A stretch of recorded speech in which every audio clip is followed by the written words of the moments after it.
आरंग विधायक की कार पर हमला किया गया है। विधायक गुरु खुशवंत साहिब की गाड़ी पर हमला किया गया है। असामाजिक तत्वों ने पत्थरों से हमला किया है और हमले में बाल बाल बचे हैं विधायक गुरु खुशवंत साहिब। नवागढ़ में कार्यक्रम में शामिल होकर लौट रहे थे विधायक और तब असामाजिक तत्वों ने उनकी गाड़ी पर हमला कर दिया। पुलिस हमलावरों की तलाश में जुट गई है। तो बड़ी खबर बेमेतरा से, जहां पर आरंग विधायक की कार पर हमला किया गया है। विधायक गुरु खुशवंत साहिब की गाड़ी पर हमला किया गया। असामाजिक तत्वों ने पत्थरों से विधायक की गाड़ी पर हमला किया और इस हमले में गुरु खुशवंत साहिब बाल बाल बच गए हैं। नवागढ़ में कार्यक्रम था और उसी में शामिल होकर लौट रहे थे विधायक, जिस दौरान अज्ञात हमलावरों ने, असामाजिक तत्वों ने उनकी गाड़ी पर हमला कर दिया।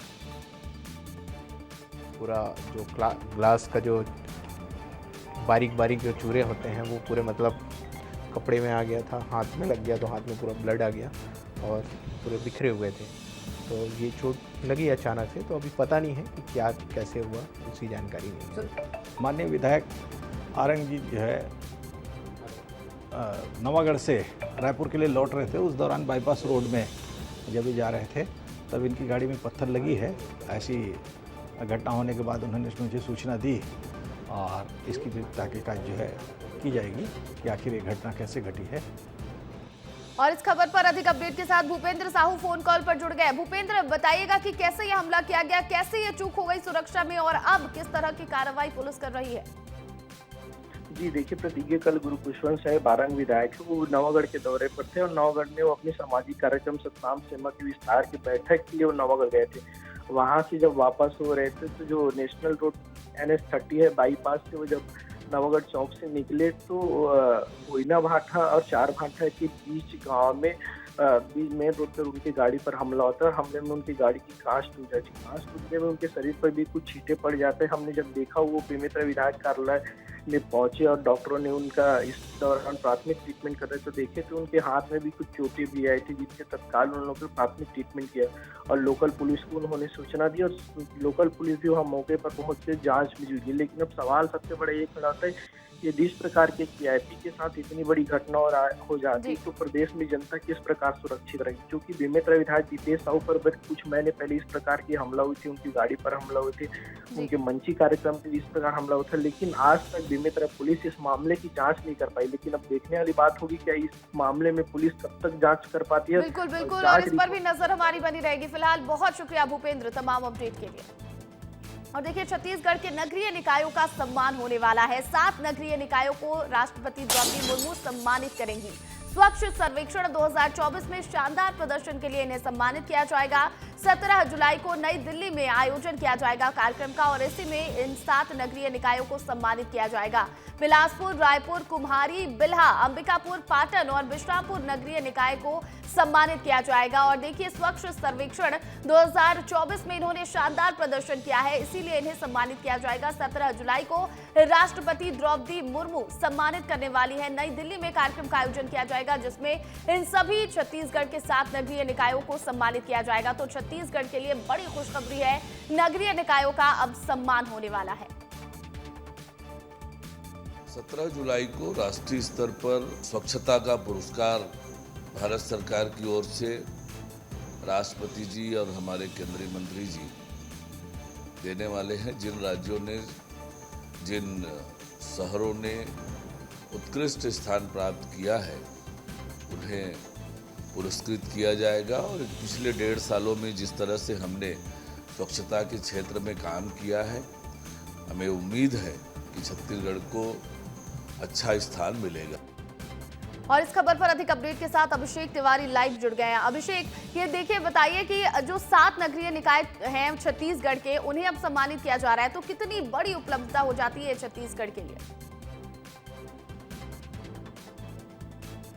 बिल्कुल, देखिए प्रतिज्ञा, छत्तीसगढ़ के लिए बहुत बड़ी बात है, बहुत ही गर्व की बात है, क्योंकि छत्तीसगढ़ में पहले भी जो सम्मानित हुए हैं उसमें कोई पहले नाम नहीं आया है। जो अंक आते थे बहुत कम आते थे, लेकिन अब छत्तीसगढ़ के 7 ऐसे नगरीय निकाय हैं जिनके नाम आए हैं और उनका सम्मान किया जाएगा, वो भी दिल्ली में 17 जुलाई को। तो बहुत बड़ी बात होती है छत्तीसगढ़ के, जहाँ रायपुर, बिलासपुर, अंबिकापुर, फिर बात करें पाटन, बिल्हा और अपना माफ़ करिएगा मैं नाम भूल रहा हूँ, ये जो 7 नगरीय निकाय हैं इनकी जो सम्मानित किया जाएगा 17 जुलाई को, बहुत बड़ी बात बनती है। मुख्यमंत्री ने भी बोला कि गर्व का क्षण है पूरे छत्तीसगढ़ के लिए, बिल्कुल क्योंकि पूरे छत्तीसगढ़ पहले के कभी लिए ऐसा गर्व हुआ का नहीं। क्षण है और कहीं ना कहीं छत्तीसगढ़ की जो जनता है वो भी खुश नजर आ रही होगी। सीएम ने भी सभी को बधाई दी है। बहुत शुक्रिया अभिषेक तमाम अपडेट के लिए।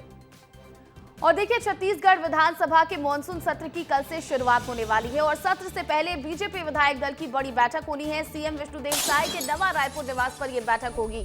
विधानसभा में सवालों के जवाब देने के लिए रणनीति बनाई जाएगी और बैठक में बीजेपी के सभी विधायक मौजूद रहने वाले हैं। तो बड़ी खबर है, छत्तीसगढ़ विधानसभा के मॉनसून सत्र की शुरुआत हो रही है कल से, यानी 14 जुलाई से, और 14 जुलाई से लेकर 18 जुलाई तक मॉनसून सत्र इस बार चलने वाला है। और आपको बता दें कि इस बार 5 बैठकें होने वाली हैं। ऐसे में कई सवाल भी विधायकों की तरफ से लगाए गए हैं। तो बीजेपी विधायक दल की एक बड़ी बैठक आज सीएम के नवा रायपुर निवास पर होगी, जहां पर विधानसभा में सवालों के जवाब देने पर रणनीति बनाई जाएगी और बैठक में बीजेपी के तमाम जो विधायक हैं वो मौजूद रहेंगे। तो देखिए, छत्तीसगढ़ विधानसभा का मॉनसून सत्र कल से शुरू हो रहा है। 14 से 18 जुलाई तक मॉनसून सत्र चलेगा और सत्र से पहले कांग्रेस विधायक दल की रणनीतिक बैठक भी देखने को मिलने वाली है। राजीव भवन रायपुर में आयोजित होगी ये बैठक और नेता प्रतिपक्ष डॉक्टर चरणदास महंत इस बैठक की अध्यक्षता करेंगे। इस बैठक में पीसीसी चीफ दीपक बैज और पूर्व सीएम भूपेश बघेल भी मौजूद रहेंगे। मॉनसून सत्र की रणनीति पर इस बैठक में चर्चा की जाएगी और विधायकों को बैठक में उपस्थित रहने के निर्देश दिए गए हैं। तो आज बीजेपी एक बड़ी बैठक करने वाली है। बीजेपी विधायक दल की बड़ी बैठक होने वाली है विधानसभा के मॉनसून सत्र को लेकर। तो वहीं दूसरी ओर छत्तीसगढ़ कांग्रेस भी एक बड़ी बैठक करने वाली है। कांग्रेस विधायक दल की बैठक होगी रणनीति को लेकर कि किस तरह से मॉनसून सत्र में इस बार सरकार को घेरना है। राजीव भवन रायपुर में आयोजित होगी ये बैठक और इसमें तमाम जो विधायक हैं छत्तीसगढ़ कांग्रेस के वो शामिल होंगे। और रायपुर में वैष्णव ब्राह्मण समाज का कार्यक्रम है। कार्यक्रम में सीएम विष्णुदेव साय शामिल होने वाले हैं। निजी होटल में आयोजित होगा समाज का कार्यक्रम। विधायक दल की बैठक में भी शामिल होंगे सीएम निवास में विधायक दल की बड़ी बैठक होने वाली है। तो देखिए, सीएम विष्णुदेव साय आज रायपुर में कई कार्यक्रमों में शामिल होंगे और वैष्णव ब्राह्मण समाज के कार्यक्रम में शामिल होते नजर आएंगे सीएम विष्णुदेव साय। निजी होटल में इस कार्यक्रम का आयोजन किया जाएगा जिसमें सीएम विष्णुदेव साय शिरकत करेंगे और इसी के साथ सीएम निवास में एक बड़ी बैठक भी हो रही है। बीजेपी विधायक दल की ये बैठक है मॉनसून सत्र को लेकर और इसमें भी सीएम विष्णुदेव साय शामिल होंगे और सीएम निवास में ही ये बड़ी बैठक विधायक दल की होने वाली है। और छत्तीसगढ़ में बिजली दरों में बढ़ोतरी को लेकर अब कांग्रेस जमकर सियासत कर रही है। छत्तीसगढ़ कांग्रेस चरणबद्ध आंदोलन करने वाली है। पीसीसी चीफ ने आंदोलन का ऐलान कर दिया है। ब्लॉक से जिला स्तर तक प्रदर्शन किया जाएगा। 15 से 17 जुलाई तक ब्लॉक स्तर पर प्रदर्शन देखने को मिलेगा और 22 जुलाई को जिला मुख्यालयों में विरोध प्रदर्शन किया जाएगा। बिजली दफ्तरों का भी घेराव करने वाली है कांग्रेस। तो देखिए, छत्तीसगढ़ में बिजली दरों में बढ़ोतरी की गई है और इसके बाद से अब कांग्रेस इसे लेकर आंदोलन करने वाली है। कांग्रेस ने ऐलान कर दिया है कि चरणबद्ध आंदोलन बिजली की बढ़ती हुई दरों को लेकर किया जाएगा। पीसीसी चीफ ने इसे लेकर ऐलान किया है। दीपक बैज का कहना है कि कांग्रेस इसे लेकर आंदोलन करने वाली है। ब्लॉक से जिला स्तर तक कांग्रेस प्रदर्शन करने वाली है। 15 से 17 जुलाई तक ब्लॉक स्तर पर प्रदर्शन करेगी कांग्रेस। तो वहीं 22 जुलाई को जिला मुख्यालयों में विरोध प्रदर्शन देखने को मिलेगा। बिजली दफ्तरों का भी कांग्रेस घेराव करेगी। और देखिए, इधर सुकमा में कल 23 नक्सलियों ने आत्मसमर्पण किया। सुकमा पुलिस के सामने सभी ने सरेंडर किया और नक्सलवाद की विचारधारा को छोड़कर मुख्य धारा में आ गए। इन 23 नक्सलियों पर 1 करोड़ 18 लाख रुपए का इनाम घोषित था। हिडमा के गनमैन कलमू केसा, कलेक्टर का अपहरण करने वाले नक्सली लोकेश और रुपेश के टाइपराइटर प्रवीण पर 8-8 लाख रुपए का इनाम था। प्रवीण अपने साथ AK-47 लेकर चलता था और नक्सल संगठन में होने वाली हर एक हलचल से पूरी तरह से वाकिफ था। प्रवीण ने खुलासा किया कि अब नक्सली राजनीतिक पार्टी बनाना चाहते हैं। जवानों की कार्रवाई की वजह से नक्सली घबराए हुए हैं, डरे हुए हैं और इसलिए ही वो बार-बार पत्र लिखकर शांति की अपील भी कर रहे हैं। पुलिस पार्टी सब घेरा है बोल के हम लोग को सूचना मिला सर, तब हम लोग गुंजे पत्ते और पुजारी का के बीच में हम लोग उतारे सर। उसके बाद यहाँ रहने से और खतरा होता है बोल के यहाँ से खाली करना है बोल के हम लोग बड़े लोग कैडर लोग ऐसे बताए सर। उसके बाद हम लोग उतर के वहाँ गए सर। दक्षिण बस्तर इलाके में अभी रहने के लिए जगह नहीं है, चारों तरफ कैंप खुला है। अभी खाली करके दूसरा जगह में जाने के लिए हम लोग कोशिश कर रहे होगा सर। वहीं हिडमा के गनमैन कलमू केसा ने भी ऑपरेशन कर्रे गुट्टा को लेकर कई बड़े खुलासे किए हैं। केसा ने बताया कि जब ये ऑपरेशन चलाया गया तो वो भी उसी पहाड़ी पर मौजूद था। जब कर्रे गुट्टा की पहाड़ी में नक्सलियों को चारों तरफ से घेर लिया गया था तब वहां पर 300 नक्सली थे। सुनिए कलमू केसा ने ऑपरेशन कर्रे गुट्टा को लेकर क्या कुछ कहा है। पुलिस पार्टी सब घेरा है बोल के हम लोग को सूचना मिला सर, तब हम लोग गुंजे पत्ते और पुजारी कांकड़ के बीच में हम लोग उतारे सर। उसके बाद यहाँ रहने से और खतरा होता है बोल के यहाँ से खाली करना है बोल के हम लोग बड़े लोग कैडर लोग ऐसे बताए सर। उसके बाद हम लोग उतर के वहाँ गए सर। दक्षिण बस्तर इलाके में अभी रहने के लिए जगह नहीं है, चारों तरफ कैंप खुला है। अभी खाली करके दूसरा जगह में जाने के लिए हम लोग कोशिश कर रहे होगा सर। तो प्रवीण और कलबू केसा ने क्या क्या खुलासे किए हैं वो तो आपने सुन लिया, लेकिन साल 2012 में सुकमा के तत्कालीन कलेक्टर का अपहरण करने वाले नक्सली लोकेश ने सरेंडर के बाद क्या कहा है वो भी सुन लीजिए। कलेक्टर इसमें केरला पर मांझी पर आके मीटिंग करता है बोल के ऐसे हमको पता, इसलिए पता आने से हम आए थे। वेंकटेश के साथ ज़्यादा काम किया था। उसके बाद 2024 से इरमा अभी पब्लिक का मतलब सपोर्ट नहीं है सर, सपोर्ट नहीं है और ज़्यादा लोग भाग रहे, कम से कम भाग रहे और मर भी गए, पहले जैसे नहीं है। इसलिए इसी सोच के हम आत्मसमर्पण के लिए आए।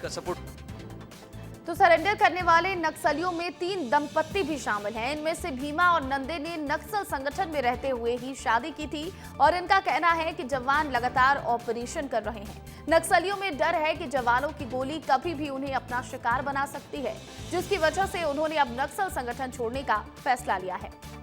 तो वहीं इस सफलता पर प्रदेश के मुख्यमंत्री विष्णुदेव साय ने भी जवानों की तारीफ की है। सीएम ने एक्स पर पोस्ट कर जवानों का हौसला अफजाई किया और लिखा कि बस्तर बदल रहा है, बंदूकें थम रही हैं और लोकतंत्र की लौ अब हर कोने में चल रही है। जवानों को मिली इस बड़ी सफलता पर एसपी किरण चौहान ने क्या कहा है आप वो भी सुन लीजिए, फिर आगे की बात करेंगे। लगभग 23 हार्डकोर नक्सली, जिसमें से 8 बटालियन नंबर 1 जो हिडमा की बटालियन हम जिसको बोलते हैं, और डीवीसी लोकेश जो कलेक्टर अलेक्स पॉल मेनन उनका जो अपहरण हुआ था सुकमा में 2013 में, तो उन ऐसे बड़ी बड़ी घटनाओं में सम्मिलित नक्सली थे, उन्होंने आज आत्मसमर्पण किया है। सुकमा पुलिस के लिए एक बड़ी सफलता है और इससे ये प्रतीत हो रहा है कि जो नक्सली थे जैसे बटालियन नंबर 1 उनसे भी मतलब परेशान होकर लगातार मतलब आत्मसमर्पण कर रहे हैं और पूरे जिले के लिए एक अच्छी घटना है। तो देखिए जैसे जैसे नक्सलवाद के खात्मे की डेडलाइन करीब आ रही है, नक्सलियों के बड़े बड़े नेताओं में डर बढ़ता जा रहा है। बड़े बड़े नक्सलियों की परछाई की तरह काम करने वाले नक्सली अब हथियार छोड़कर मुख्य धारा में वापस आने लगे हैं। अब चलिए आगे बढ़ेंगे और बात होगी नारायणपुर की। नारायणपुर के अबुझमाड़ की प्रकृति के गोद में बसे कच्चा पाल झरने की प्राकृतिक सुंदरता को देखने के लिए अब शहर से लोग पहुंचने लगे हैं। वो जगह जहां कभी नक्सलियों का अड्डा हुआ करता था, अब वो जगह पर्यटकों की पसंद बनती जा रही है। नक्सलवाद के खात्मे के साथ नक्सल प्रभावित इलाकों में भी रौनक लौट आई है। अब नक्सली खात्मे के बाद लोग अबुझमाड़ की जंगलों में प्राकृतिक सुंदरता देखने के लिए पहुंचने लगे हैं। मतलब नक्सलवाद के बारे में इतना सुनने मिले कि यहाँ नक्सली क्षेत्र है तो यहाँ नहीं जान ऐसे वैसे, लेकिन अभी इतना सरकार मतलब ये कैंप वैम्प इतना बना दी है कि अभी आए जाए की सुविधा बड़ा अच्छा हो गए है। रोड सड़क बन गए है, पहली तो कच्चा कच्चा रही है, सब चीज है, कुछ आए जाए की सुविधा नहीं रही है। अभी रोड वोड सब बढ़िया बन गए है, जो भी आना चाहूँ तेमन हाँ बढ़िया से आरामदायक आ सकते हो। ये आपकी कच्चा पाल मैं 2 किलोमीटर तय करने के बाद उस मंजर में पहुंच गया। जो वाटरफॉल की बात करते थे, कच्चा पाल वाटरफॉल जो तीरथगढ़ कुएमारी से उनकी तुलना करते थे, लेकिन ये काफ़ी भव्य सुंदर वाटरफॉल है जो कम से कम 150 फीट से नीचे वाटरफॉल पानी गिर रहा है। जिसमें नारायणपुर से आए हैं, काफ़ी बहुत सुना था इस बारे में, देखा था इस जगह के बारे में, तो देखने आए हैं। पहले यहाँ पर इतना खास नहीं था क्योंकि ये नक्सली एरिया था, अभी नक्सलवाद खत्म हो गया है, तो बहुत सुंदर जगह है। इस जगह को बहुत सब लोग आए देखे, बस यहाँ पे गंदगी ना फैलाए। और मैं जी बताइएंगे कि आप यहाँ इतना दूर पहुँचे हैं और पहुँचने का कारण क्या है? एक्चुअली हम लोग फर्स्ट टाइम यहाँ पे आए हैं, हमको भी गाँव वालों से पता चला कि यहाँ पर एक वाटरफॉल है और चूँकि पहले ये पहुँच विहीन था और भय के कारण लोग यहाँ आना नहीं पसंद करते थे। जैसे जैसे सरकार ने यहाँ डेवलप शुरू किया, सड़कें बनी, उसके कारण अब धीरे धीरे रास्ते खुल रहे हैं। उसके बाद लोगों को भी जानकारी शुरू हुआ और यहाँ पे आप देख सकते हैं कि ये झरना अपनी खूबसूरती के चरम पे है। देख सकते हैं किस तरह से झरना का बहाव है, लोग किस तरह से इस जगह पे आके आनंद उठा रहे हैं झरने का, गर्ल्स भी बॉयज़ भी, और लोगों इस जगह के आने से कितनी सुंदरता और इस जगह की प्रकृति की गोद की जो सुंदरता निखर रही है। मैं नवेंद्र कुमार नागवंशी, कच्चापाल जीरो ग्राउंड, कच्चापाल झरना। और इसी बीच बड़ी खबर कोरिया से मिल रही है, जहां पर युवक का अधजला शव मिला है। सड़क के किनारे युवक का शव बरामद किया गया है। मृतक का चेहरा पूरी तरह से जला हुआ है। पुलिस अब मामले की जांच में जुट गई है, युवक की पहचान जुटाने में जुट गई है। तो बड़ी खबर मिल रही है कोरिया से, जहां पर युवक का अधजला शव बरामद किया गया है। सड़क के किनारे युवक का ये शव बरामद किया गया है। अधजला शव है ये और मृतक का चेहरा पूरी तरह से जला हुआ बताया जा रहा है। पुलिस अब मामले की जांच पड़ताल में जुट गई है। युवक की पहचान जुटाने में भी पुलिस की टीम अब लग गई है। इधर पेंड्रा में मरना डिपो चोरी कांड का खुलासा हुआ है। पुलिस ने 3 बदमाशों को इस मामले में गिरफ्तार किया है और बदमाशों से 4 लाख का माल बरामद किया गया। चोरी गैंग में एक नाबालिग भी शामिल है। गौरेला पेंड्रा में पुलिस ने बड़ी कार्रवाई की है। तो देखिए, छत्तीसगढ़ के गौरेला पेंड्रा में पुलिस की बड़ी कार्रवाई देखने को मिली है, जहां पर मरना डिपो चोरी कांड का खुलासा करते हुए पुलिस ने 3 बदमाशों को गिरफ्तार किया है और बदमाशों से 4 लाख का माल बरामद किया गया है। आपको बता दें कि चोरी गैंग में एक नाबालिग भी शामिल है। देखिए, शुक्रवार को साई कैबिनेट की बैठक हुई, जिसमें कई बड़े फैसले लिए गए थे और उन्हीं में से एक फैसला छत्तीसगढ़ मोटरयान अभियान 1991 में संशोधन करने को लेकर भी था। साई सरकार ने ये फैसला लिया है कि ये छत्तीसगढ़ में अब गाड़ियों के नंबर भी पोर्ट हो सकेंगे।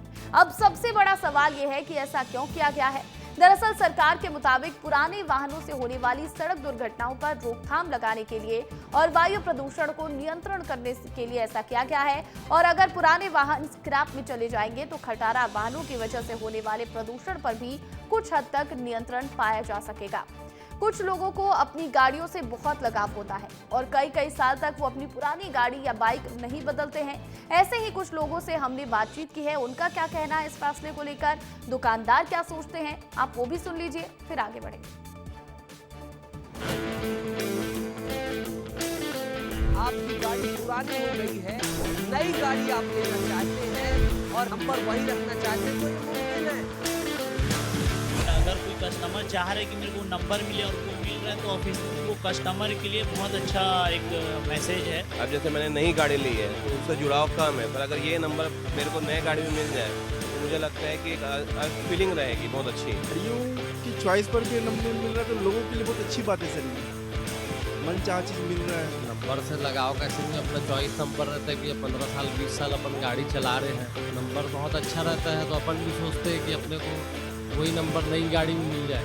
कई बार जुड़ा रहता है काफ़ी समय से, तो उनको यूज़ करते करते एक आदत हो जाता है, वो नंबर को अच्छा चलाने में भी अच्छा लगता है।